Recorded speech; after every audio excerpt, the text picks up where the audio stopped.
So in that book, it was written by an Arab, and this Arab gentleman was trying to arm the Indian Muslims, who were at that time at the receiving end of a Christian assault in India. You see, India was in the hands of the Muslims. They were ruling it. They ruled it almost 1,000 years.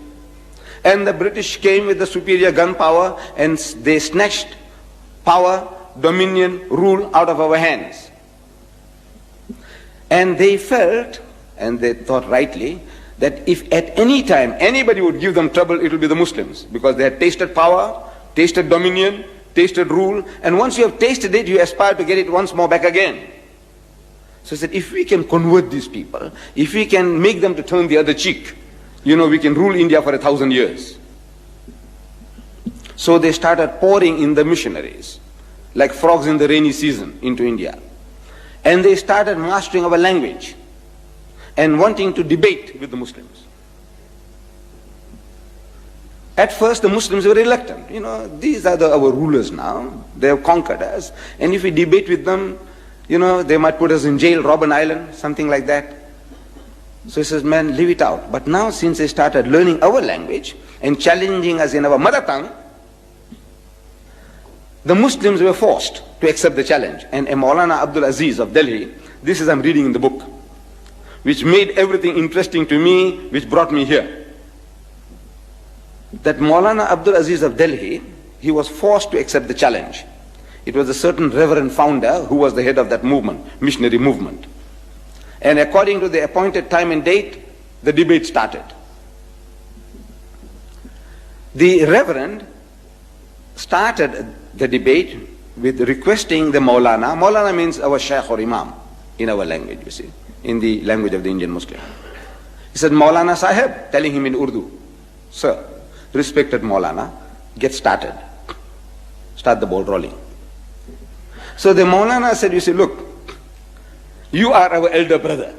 In other words, Christianity precedes Islam by 600 years. So you are 600 years senior to us. So as such, you have the first preference. Number two, he said, look, you are our guest.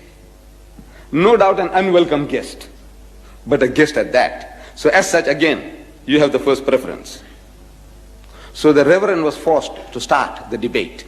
And he started with a question. He says, Maulana Sahib, speaking in Urdu, Maulana Sahib, where is your Prophet Muhammad now? So the Maulana, after a pause, he replied that he is in Jannatul Firdaus, in heaven, blessed heaven with God Almighty. Out of that answer came the second question. He said, all right, tell me now, where was he when his grandson Hussein was martyred at Karbala? So the Maulana again thought for a moment, and he again replied, he was still in Jannatul Firdaus, in blessed heaven with God Almighty. Out of that answer came the third question. I'm reading this in the book.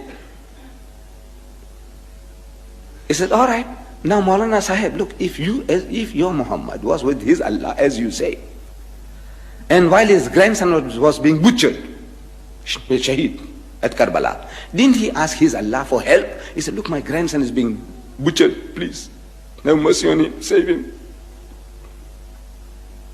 So there was a long pause.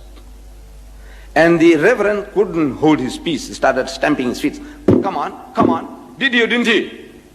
Didn't he ask his Allah for help? Because if somebody is bullying me, and if I have a young heavyweight champion next to me, I say, look man, Akhi, please man, help me, save me.